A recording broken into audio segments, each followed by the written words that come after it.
Аллах тағаланың көркем есімі әр-рахман, әр-рахман, әр-рахман. Толық мағынасы аса рақымды, аса қамқор. Оның рахымы дүниеде де өзі жаратқан бүкіл әлемдерді, күллі жаратылысты, мұсылмандарды да, кәпірлерді де қамтиды.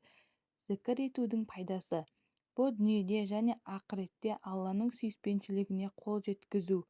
Аллах тағаланың көркем есімін менімен бірге қайталаңыз: әр-рахман, әр-рахман, әр-рахман, әр-рахман, әр-рахман, әр-рахман, әр-рахман, әр-рахман, әр-рахман, әр-рахман, әр-рахман, әр-рахман, әр-рахман, әр-рахман, әр-рахман, әр-рахман, әр-рахман, әр-рахман.